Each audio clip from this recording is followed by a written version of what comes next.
Tips with Tony. Tips with Tony. All about nutrition from your favorite dietitian. Everything you need to digest in your mind. Tips with Tony. Tips with Tony. Making you healthier one bite at a time. With Tony. Woo. Hello and welcome to the Tips with Tony podcast. I'm Tony Marinucci, your registered dietitian, helping you get healthy one bite at a time. I'm really excited for you to listen to this next interview. I actually have Hannah. Is Hannah or Hannah? Hannah. Hannah. Okay, sorry. Hannah here with me, who we've connected about a couple years ago, I think, at this point. And we have done a couple lives together. She's a nutrition coach who specializes in skincare, I would say. That would probably be the best way to explain her, but she's going to explain herself in a minute. But I'm really excited to get into kind of the myths, the truth, the lies, the things we're supposed to believe or not believe when it comes to how do we treat our skin, from everything that the foods that we eat, but also how we wash our face and the things that we use, the products and stuff like that. So anyways, Hannah, I'll let you introduce yourself, tell everyone who you are, what you do, and why you do what you do. Okay. Hi, I'm Hannah Stoffel. Thanks for having me here, Tony. My pleasure. I'm a certified health coach, and I help women who struggle with adult acne. I help them find clearer skin, improved digestion, and renewed energy. So why I do what I do is I actually have struggled with acne since my early teen years and spent much of my teen years in the dermatologist's office doing all kinds of rounds of antibiotics, the topical medications, and even went as far as doing Accutane. My acne cleared in large part during my 20s. And then when I hit my early 30s, the acne came back with this vengeance and really caught me off guard. I had experienced a quite traumatic experience in my life. And it was kind of like a catalyst for just this outpouring of this acne on my skin. So this spurred me to research what was going on. Why would I have acne in my 30s and how to best treat it? Because when my acne came back, I went back to some of the methods I had used before and they weren't working anymore. I wasn't getting the results that I wanted. So this led me into researching nutrition, how food affects the body, and then later learning more and more about skincare and how to actually care for your skin, not just for clear skin, but for longevity. So reducing the signs of aging and preventing skin cancer. Wow. So that is what led me into this. Yeah. Wow. So I mean, like most people, I think, tend to be good at what they do when they experience something personal, and really know the struggles and what it takes to overcome it. And now you're helping other people so they don't have to be in that struggle for as long as you were in it. Yes, I know. Yeah. I was in it for like years before I really figured it out. Yeah. So, okay. So I guess I think that part that you mentioned of how you had a plan that worked for you when you were younger and helped clear your skin, but then when you tried to do it again as you got older, it didn't work. Do you have an idea why that was? I do. The program that I used, in my teen years, when I finally went on that round of Accutane, which I actually don't recommend Accutane if you're thinking about doing it. It's heavy. It's a heavy drug, right? It is a heavy drug, and the waivers you have to sign just to get it. Does it affect your liver, correct? My friend took it. My friend takes it, actually. Yeah, it affects your liver. It can cause dry skin all over. Like I experienced every side effect. I mean, constipation, depression, eczema. So it's like, yeah, you get this clear skin, but you go through a lot of other really damaging side effects. So if you're thinking about Accutane, contact me first, do some research. Like, I don't regret that I did it because I feel like I learned a lot from it, and it did clear my skin. But the problem that happened then in my 20s is I found a skincare line. It's very popular, like 3-step system that I used when I was in my 20s. And what I learned from that system is that it's highly irritating, and damage to the skin really takes time. So sometimes we're using something, we're like, oh, this works great, and it's keeping my acne at bay and whatnot. But really, you're creating irritation and you're damaging your skin barrier function, which later down the road just leads to more of the same problem or other skin issues. And I really think that was a big part of it for me, as well as the emotional grief that I talked about. I do believe that, our emotions and our nutrition are very much connected to our skin. Yeah. Do you mind elaborating on that a little bit? Because I kind of agree, but can you maybe say what made you draw that connection? Or have you seen it in maybe your clients as well? So definitely, what I will say is at the time that I experienced this extra stress in my life is when the acne flares really started coming back. So I noticed a direct correlation in my own life. And then as far as what I see in other women, there's definitely a correlation between our stress levels and what we're going through emotionally and the way our skin looks. I mean, have you ever seen a woman who is like, she's obviously stressed? It shows on your outward appearance. Yeah. Like they might have more of a drawn face. They might look kind of haggard and run down. Mm-hmm. So I don't think it's too far-fetched to say that emotional stress, grief, even like good stressors in our life, maybe just too much going on, certainly plays a role in the way our skin looks. And then the second part of that, as far as what you're eating, I really knew nothing about nutrition up until my acne came back in my 30s, when I was like forced to figure out what was I putting in my body, what was it doing to me, both internally and externally. And when I changed my nutrition, this was before I understood skincare at all, I started seeing positive improvement in my skin. So when people say like, oh, what you eat doesn't have anything to do with what your skin looks like, it really bugs me a little bit, because nutrition affects so many things on so many levels, even how well we're sleeping and even how well we're dealing with stress in our life. If I don't feel well because I'm not eating well, I'm not going to handle outside stressors as well. I'm going to be more irritated. Yeah.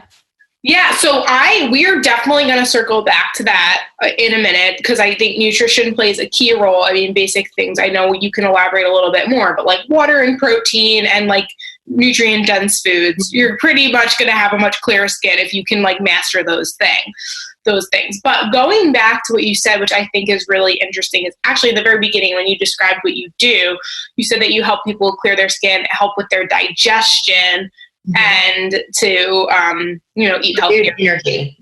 Yeah. So it's because what you said is when we're stressed out, it shows on our face. I think when we're stressed out, it affects our gut, which then shows on our face. So it's all connected, right? Stress management, how you eat, how you sleep, how you manage your stress, do you have a healthy gut bacteria? Like all those things, I think, play a key role in our skin. So it's not one way. And I think that's what a lot of people who get confused, is that there's not, a real answer to this. It's just being able to, when you manage everything and you just try to be healthier, that's a good first step. And I'm sure you can elaborate on that a little bit more. Yeah, I always tell my clients, it's like fitting pieces of a puzzle together. And if I'm missing a piece of the puzzle, my outcome might not be as great. My puzzle's not going to be as pretty because it's missing this piece. It is definitely all the things coming together. There is not one thing. And I encourage you to back away from that mindset of like, I need to find the one thing that's going to clear my skin. And typically the question is, what's the perfect cleanser or what's the perfect moisturizer to fix my skin?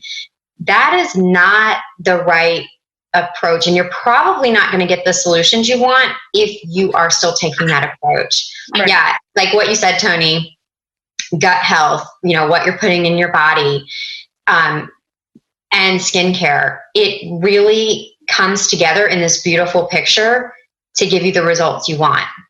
Yeah. So don't close your mind off to any part of that. Yeah. So, and that's interesting you say that, because like I'm ready, because I feel like I have the nutrition foundation, so I like want to know what the best cleanser is. So like I'm gonna ask you. But before we get to that, let's just go over some basic things people could do with their nutrition if they want to improve their skin. And I actually want to ask you some of those questions that we hear, like maybe not questions, but are they true? I don't know if they're myths or not, but like chocolate adding acne to the skin, dairy, you hear that a lot. So I'm curious, what can somebody do to improve their skin? What are some maybe like 3 tips you have for them from a nutrition standpoint? And then I would love to know if those myths are myths or not, or maybe they are true. I'd love to know from you. Okay. So yeah, from a nutrition standpoint, it's actually pretty simple. And I even named my program Simply Beautiful Health, because I think there's beauty in simplicity. Oh, yes. And getting back to the basics. Yeah. So first and foremost, focus on nutrient-dense whole foods. And this simply means, is it one ingredient or a combination of single ingredients? So I'll explain. Like when I'm shopping at the store, I can say, did this come from the ground or a tree, or did it have a mother? Okay, so like chicken breast, like that has a mom, right? Eggs. And then obviously in the produce section, sweet potatoes, broccoli, kale, like all of those things. Okay, they're coming from the ground. It's one ingredient. I know what it is. And then when I'm down the processed food aisles, because I think we live in a world where it's very difficult to eliminate any use of foods from a box, packaged foods, but I'm looking for foods that are minimally processed. So I'm looking for foods that have fewer ingredients rather than more ingredients, and things that I recognize. Okay. So if I'm going to buy a box of crackers, I'm going to look and see, does it have like 30 ingredients or is it more like 10? And I recognize what they are. Okay. So that would be number 1. And number 2 is identify your food intolerances. And this is something I do in my program. Now, you can pay for testing, but it is not always conclusive. And it's not standardized. There's not enough science behind it. No, and it's incredibly expensive. And then a lot of times you have to like repeat the test, 6 months down the road. So I don't recommend that approach. I recommend a simple elimination diet, which sounds scary, but it's really not. And the way I do it with my clients, I actually really break it down to the few basics. So when I take on a new client, we eliminate gluten, dairy, and refined sugar. That's it. I'm not having them eliminate soy or eggs and all of those things yet. It may be that we go into that, but initially don't overwhelm yourself with all of that. Okay. So identifying your food intolerances can be very pivotal in your healing. And then, number 3, like making sure, definitely drinking enough water. That is key. Like staying hydrated and making sure that you are getting enough essential fatty acids. So like wild caught Alaskan salmon is one of the most beneficial things you can add to your diet. Yeah, so that's great. So less processed foods, more water, more omega-3s. And if you have any intolerances or sensitivities, be mindful that you don't want to have them or too much of them. Yeah. Yeah. Which doesn't sound much different than just general healthy eating. Right. Right. Like how we should all be eating anyway. Right. So it's just, no, but it's just crazy to me because like we can, no matter what, it's like if you want good skin, if you want more energy, if you want normal bowel movements, if you want to feel confident, if you don't like just all these benefits that we experience, it's like, well, how do you do it? It's what you just said. It's not complex. It's very simple. And we get more than one benefit than just great skin. It's like multifaceted. Yeah. You do that, you'll probably maintain the weight that you want to be at. Like, there's just so many other factors involved.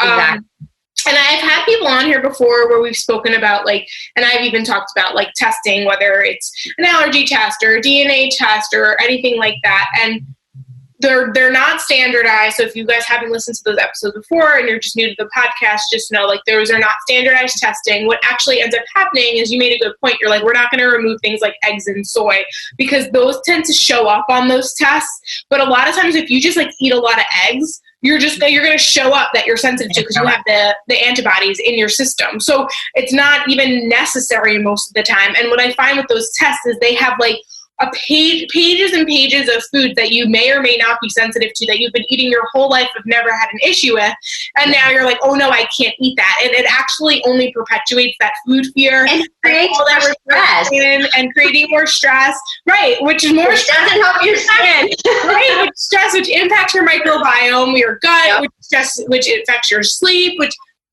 so oh my gosh, this is like, we could like take out the title of like about skincare. It's just about like healthy living. It's like the same thing. Okay, great. So those are really, really good things. Now, what's the deal with like, why do people say like chocolate and dairy tend to cause acne? Okay. The sugars? I personally believe, like, when a woman tells me chocolate always breaks me out, my first question is, what kind of chocolate are you eating? And typically the answer I get, and I don't want to name brands, but think of like being in your local grocery store and you're in the checkout aisle, like anything that you would find in that section. And I say, that's really, number one, not high quality chocolate. And number two, it's probably the sugar in it that's actually the problem. Yeah. So high quality, organic, dark chocolate probably won't break you out.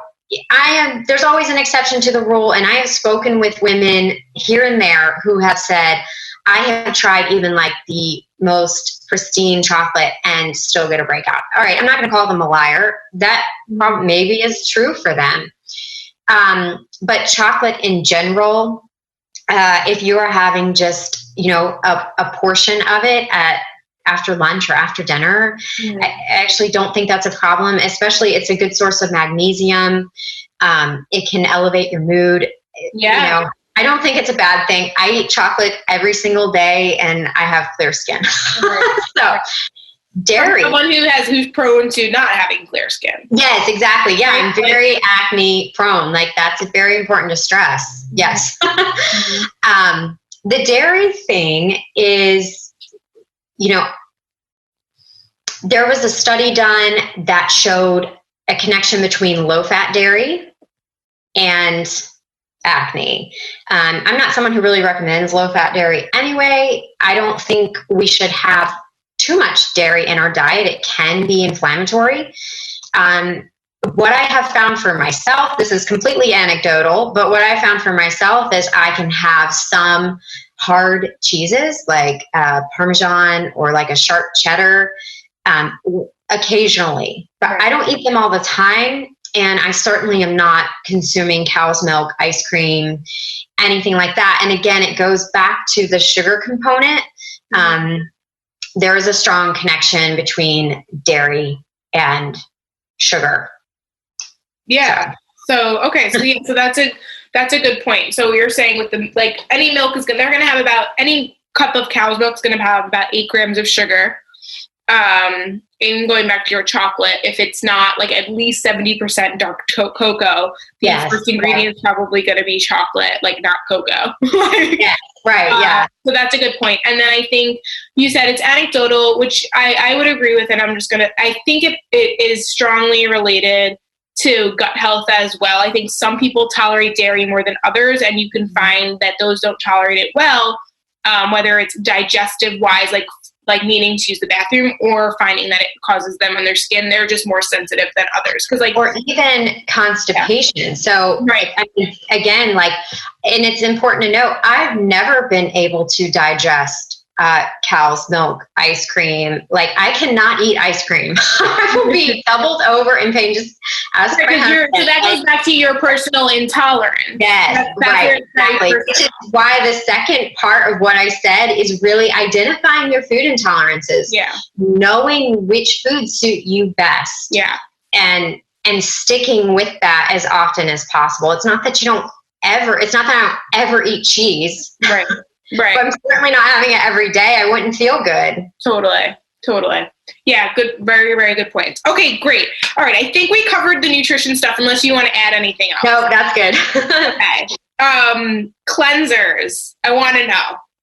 Because I'm going to be straight up and honest. And I every time I have a guest, it's like, it's like personal gain. Like, I have my personal but like, I don't really have a great like nighttime skincare routine. Like, I wash my face in the shower. At the end of the night, I take my makeup off, but I definitely don't do a great job. I don't scrub everywhere. Like, I just use products. Like, I use St. Ives that my boyfriend uses. Believe it or not, my boyfriend's really into this stuff. So like, I'll like use like his stuff or whatever. And like, I'm not one to really look into this. I'm going to be really, really frank. So I'm curious though, because I do care what goes in my body, and I know that it goes through your pores, and so it is going into my body. So I am curious to learn from you, like just like basic, maybe good nighttime or just like general, I would say, like skincare routines that you would recommend. And then we can talk about like the actual cleansers and like maybe what to look for. So let's just start with like a basic routine of like cleaning your skin.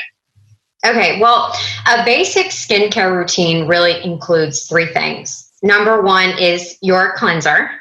Number two is a good moisturizer. And number three is sunscreen. Okay, that is a very basic skincare routine. And for a lot of women, especially if you do struggle with acne, you may have had a tendency to be overly harsh with your skin and using a lot of different products. So it is not unwise to scale back and just get back to the basics for a little while. Give your skin some time to rest. Okay? It's very important that you're cleansing properly before you go to bed. And sometimes I hear, but I don't wear makeup. Well, I hope you're at least wearing sunscreen. And even if you're not wearing makeup, and even if you're not wearing sunscreen, you're exposed to the environment. And you still are producing, there's dirt, oil, there's excess sebum that needs to be cleansed off at the end of the day before you go to bed. So cleansing with water, it is not an appropriate routine for bedtime.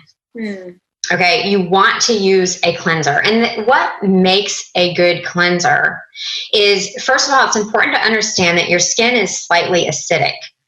And you remember the pH scale from like chemistry? So that's what we're thinking about here. So when I'm looking for a cleanser, I want to find one that is also slightly acidic. Because if I go with something that's too alkaline, then I can actually end up making my skin alkaline, which will lead to more like future breakouts. Okay. So I want to keep that slight acidity is there on purpose to protect your skin. Okay. And so the natural pH of skin is about 4.5 to like 4.5 to 5.5. So a cleanser that's 6 or lower on the pH scale is a good sign. Okay. And I'm writing this down. pH less than 6. Yeah. And, you know, like figuring this out, some websites, when you go to purchase a cleanser, it will tell you in the description. Like, so Dermstore, dermstore.com is, I like that website because it has a lot of information about each product. Dermstore.com? Derm, like derm, DERM, store.com. Dermstore.com, yes. And also, if you're unsure about your cleanser, you can buy pH test strips and actually test the cleanser, okay? Or you can do a Google search. And inevitably, there is some blogger or YouTuber out there who has tested it for you, okay? Especially popular ones that you see at the drugstore.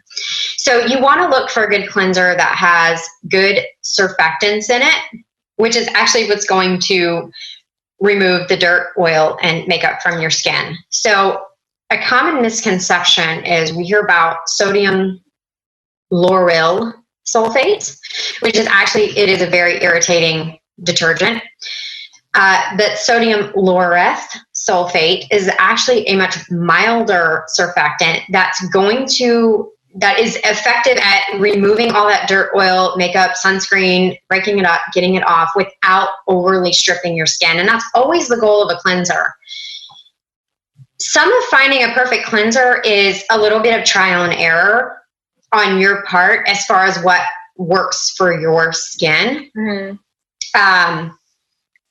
So when you're done cleansing, your skin should not feel, if it feels like tight and itchy, that's not a great sign, okay? But it also, if it feels like you haven't, like if I took a cotton pad and wiped my face, there shouldn't be anything coming off. One of the biggest things that bugs me is I'll hear women say, well, I have to use a toner after I cleanse because it gets the rest of my makeup off. Oh. That's a sign that you actually need to switch your cleanser. Okay?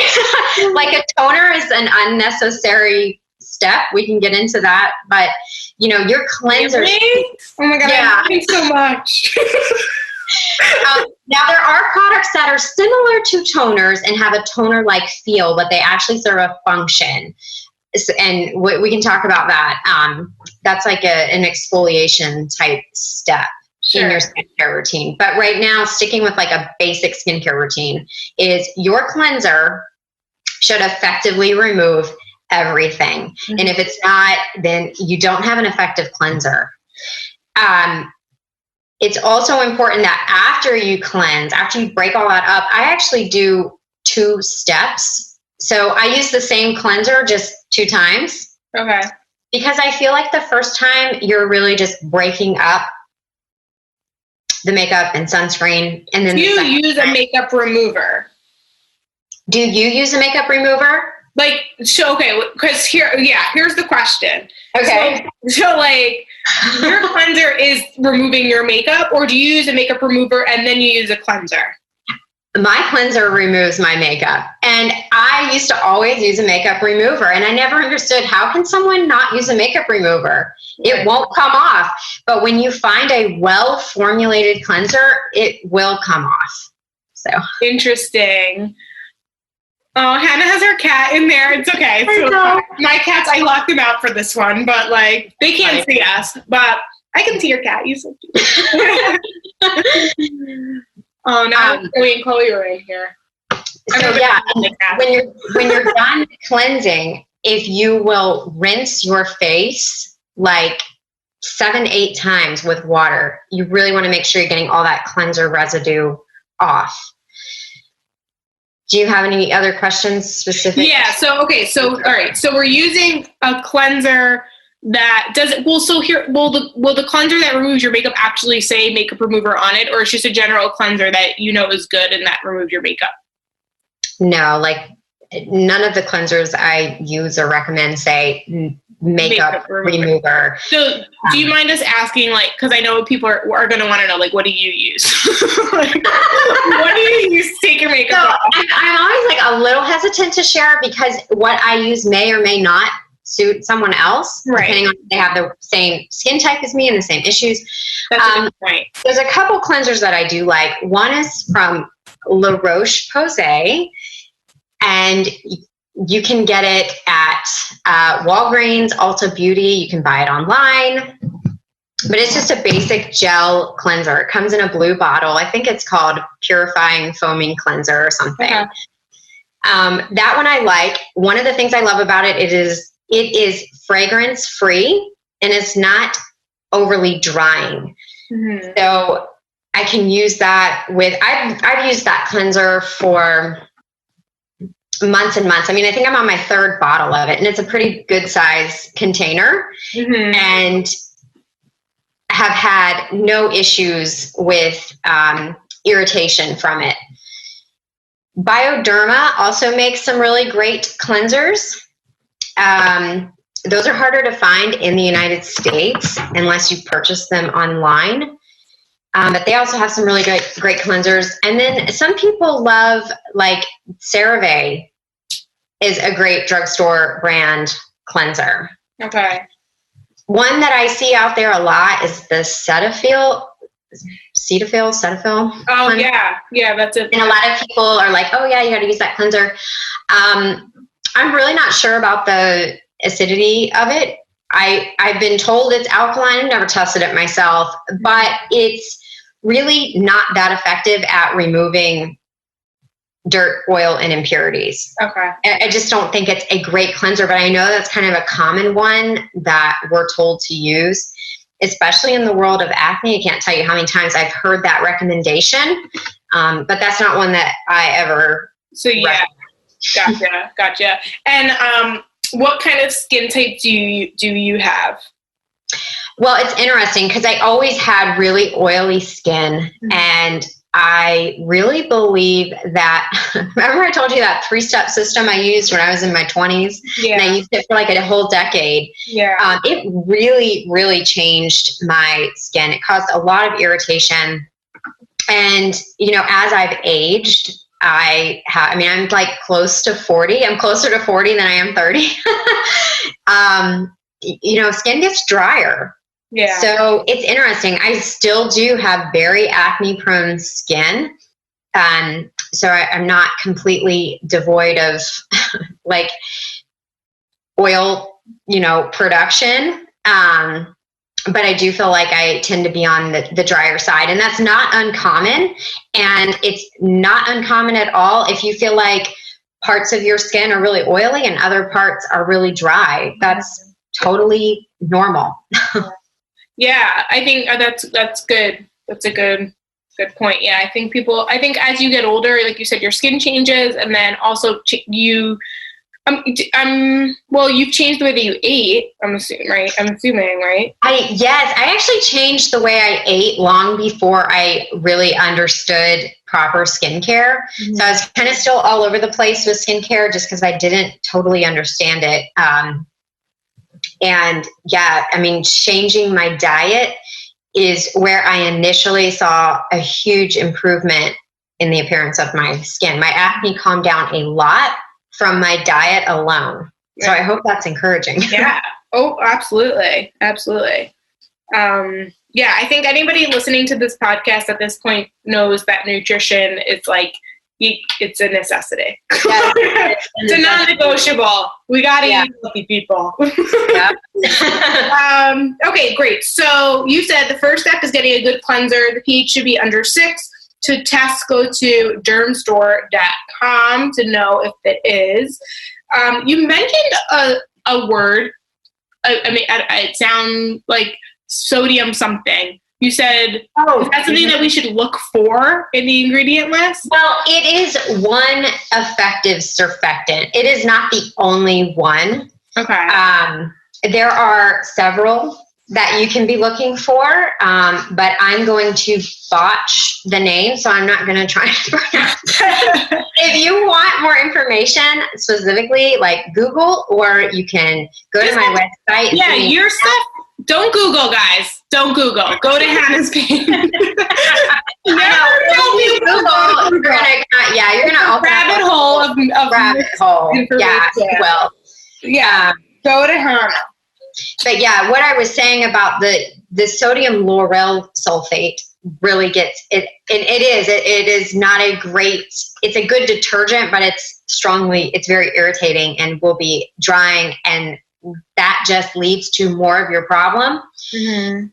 What I was saying is sodium laureth sulfate is actually very different, and it is a good surfactant. So if you see a cleanser that's formulated with that, don't let the sodium lauryl sulfate news scare you off. Does that make sense? Yeah. So people should be looking for which one? Sorry, I'm like. No, that's okay. I know it's hard because they're like identical almost. Yeah, it's hard to determine which word is. Yeah, sodium laureth sulfate is what you want. It is a good detergent surfactant. Yes, that will remove everything without overly stripping and irritating your skin. Correct. All right. Perfect. Okay, now you mentioned toner. Sounds like that would be more of an advanced thing, but why do you not need toner? Well, the point of toner is to rebalance your skin's pH after cleansing. But if you have a well-formulated cleanser, you don't need to rebalance your pH. Gotcha. There are products on the market that are wonderful, especially if you are fighting acne, that have they have a feel and texture akin to toner, but it's not a toner. Okay. But you would use it in that step, after cleansing is when you would use this. So that's like a beta hydroxy acid or an alpha hydroxy acid. For acne prone skin, I really recommend the beta hydroxy acid, which would contain an active ingredient like salicylic acid, and it's going to be a liquid formula. Again, it's similar to toner, and so it may feel like a toner step, but it isn't. You're actually helping your acne improve with that step, whereas a toner is really a waste of money. Like, it's not doing anything for your skin. Does that make sense? Yeah. That definitely makes sense. Is there a specific brand that you recommend for the step that you said, that if you're using it as like the beta hydroxy acid? Yeah. Yes. Paula's Choice makes a really great product. Okay. They have a couple different formulations, and both of them are fantastic. I personally use the one from her Clear line. It's called Clear, like CLEAR, like clear skin. Mm-hmm. But there's also another one that's the packaging looks a little bit different. Both have really great reviews, and they both contain salicylic acid, which is an active ingredient, and it is a beautiful ingredient for helping combat acne. Great. Okay. That's really helpful. And what would you say about people who use witch hazel? I think witch hazel is very drying and irritating. It's really not necessary. Again, and I've heard this, I was having a conversation just a few weeks ago with a woman who's like, if I don't use witch hazel first, then I can't get all my makeup off. Again, this goes back to, then you don't have a well-formulated cleanser, because a well-formulated cleanser should be able to break all of that up. Again, you may need to cleanse twice. That's not a bad thing. Once to kind of get everything broken up, and the second time to really get it, clean the skin and get it all rinsed off well. Mm-hmm. But witch hazel is really unnecessary and can be very drying and irritating. So I personally don't recommend witch hazel. Okay.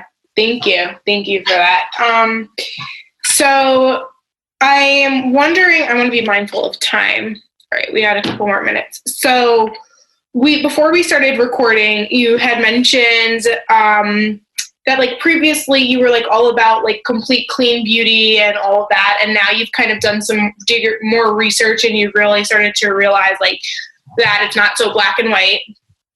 So can you just elaborate on kind of what someone might want to consider if they're thinking to go like completely quote unquote clean beauty. And I'm wondering if you mean related to like actual makeup and cleansing products, or just the cleansing products. Okay, it's such a great question. Well, what I'm really talking about more is the skincare routine aspect. Okay. There's actually clean beauty products, makeup-wise, that I love and use. Mm-hmm. Okay, because we don't want to be using a ton of like red dyes and things like that in our makeup, especially when we're acne prone. Mm-hmm. So the dyes that are in blush can actually create a lot of acne for women on their cheeks. Mm. So there are some really well formulated clean beauty makeups out there that I do like and recommend. But when we look at skincare, there's this general thought that something from the earth is good and something that's formulated in a lab is bad. And unfortunately, it is not so cut and dry. So I was very much entrenched in the clean beauty movement myself, and I kept waiting for better visible outcomes with my skin. So in other words, I was using clean beauty skincare for years. Okay, this is like over the period of a few years.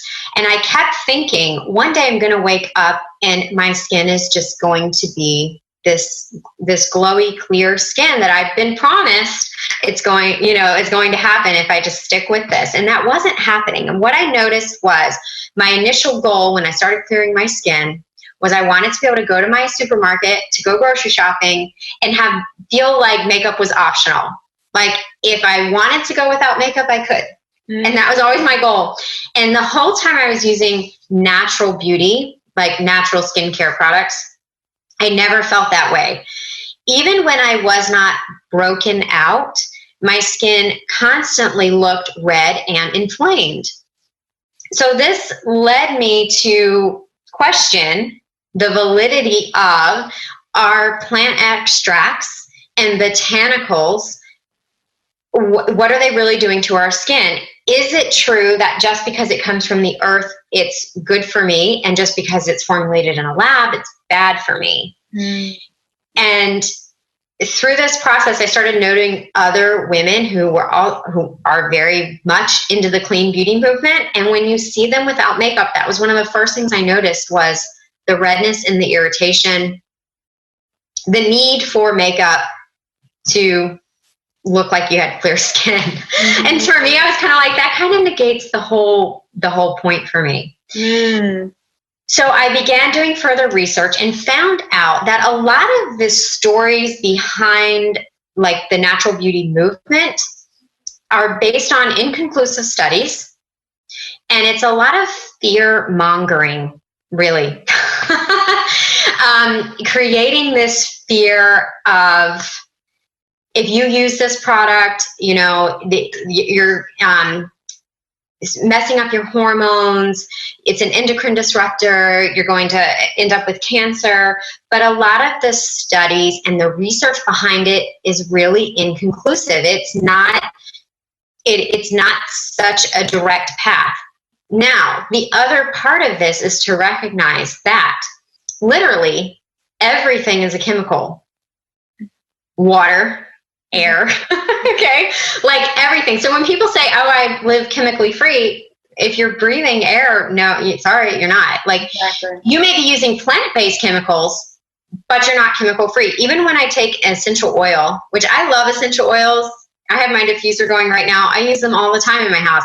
But I also know it's made up of chemical constituents. When you look at the makeup of the essential oil, it's like a chemical layout. Yeah. So that is what really got me thinking, why are we so against something that's formulated in a lab? The other part to this is whether you're using natural skincare or so-called synthetic skincare, it still has to undergo some type of synthetic process to get into a formula that you can actually use on your skin. And does that make sense to you? Like, yeah. Okay. So like, it's still going through a lab at some point. So what I would say to you is this: if you're using natural beauty and you're absolutely loving your results and you have the skin you want, by all means, keep doing it. But if you've been doing it for a few months and you are not noting positive changes, then it's time to check your premise and step back and rethink things a little bit.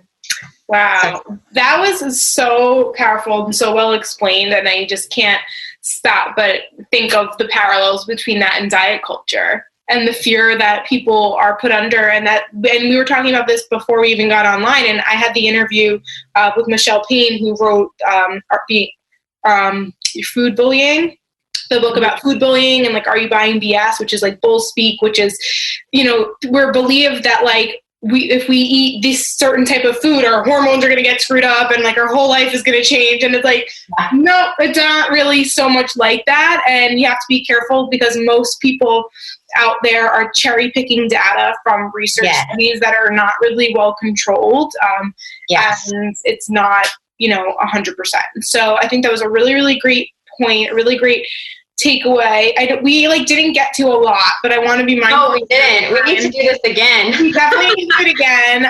Because you did mention, I do want to quickly kind of pick your brain quickly about, you said wearing sunscreen. And it's, so I actually do really want to talk to you about this. So do you have like 10 more minutes? Yes. Okay. So I actually had a post about, this was probably around the summertime, the importance of vitamin D for mood, and I meant the importance of getting sunlight as an adequate source of vitamin D, because our food sources are not as strong, and the best source is usually from the sun. And so I recommended that although we can incorporate these foods, this is a point where getting it from the sun for like 15 minutes without sunscreen is actually what I've heard to be beneficial, and really for you to get the adequate amount of vitamin D. I had someone kind of message me kind of like very upset. She has bad skin. She tries to do her best to prevent something like skin cancer. And I'm obviously very sensitive to that. So I did further research and obviously you come up with a bunch of different things, but I still found that like, even if you use a little bit of sunscreen, you might be able to get the vitamin D in, but as long as you protect your skin after that, it's just 15 minutes. So I'm just curious because you mentioned sunscreen and I want to know more about this. Okay. Yeah, it's such a great question. So yeah, for the sake of my face, for the sake of your face, wear sunscreen 365 days a year, whether even like I'm sitting by a window right now. So even in my house, I put sunscreen on. Okay.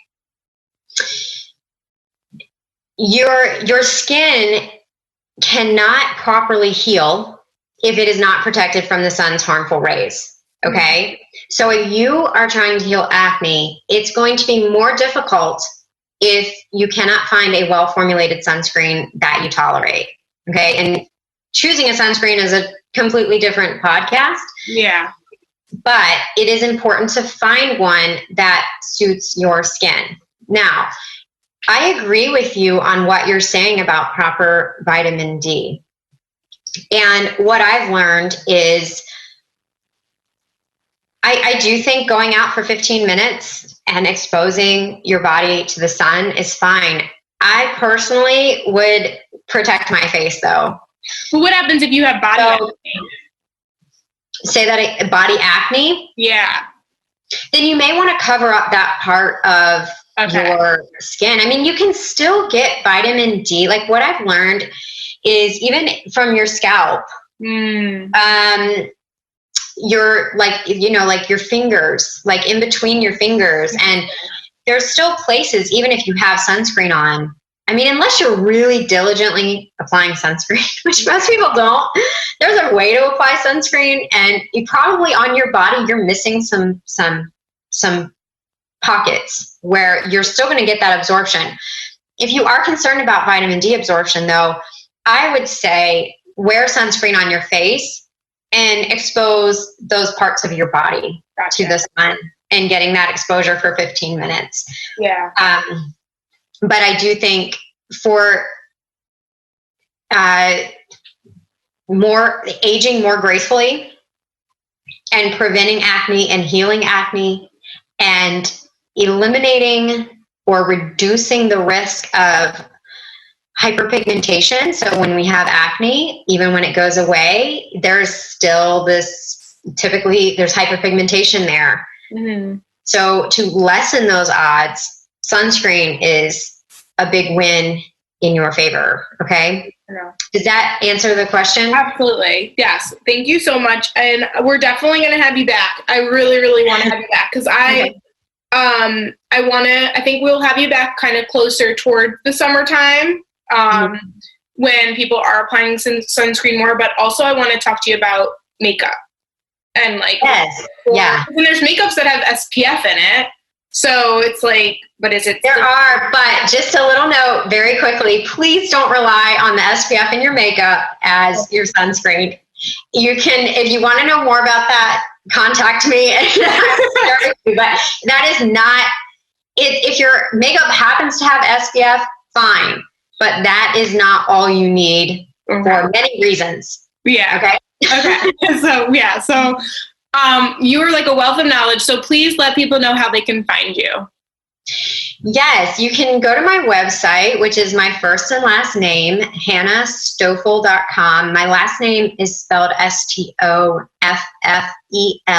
And my first name does have an H at the end. So that's hannahstoffel.com. And if you go to hannahstoffel.com/clear skin, I have a free download for you. It's called 10 Things in 10 Days for Blemish-Free Skin. Mm-hmm. And this will get you started on a journey moving in the right direction for acne-free skin. Love it. Thank you so much. Any last things you want to say, words of wisdom, comments? I would just like to say that, number one, if you're dealing with acne as an adult woman, you are not alone. Okay, there are many women in your same position. And I encourage you to not think of yourself as a victim, because that will not help move you forward in finding a solution. When we play into that victim mentality, we feel powerless. It's not empowering. But instead, if I say, I'm a woman who has a problem and I need to find the solution for that problem, you're going to put yourself in a place where now you're open to the research and the evidence and finding answers that will help heal your skin. Yeah. That was really, really powerful. Thank you so much. Guys, go to Hannah's website. It is in the show notes. I'll also tag her on Instagram as well. If you're not already following me on Instagram, I'm at tips_with_Tony. If you're not already subscribed to the podcast, please subscribe so that way you can be notified when a new episode comes out every Monday and every Wednesday. And I wanted to say thank you so much again, Hannah, for coming on. And thank you, everyone, for listening. As always, I'm Tony Marinucci, your registered dietitian, helping you get healthy one bite at a time.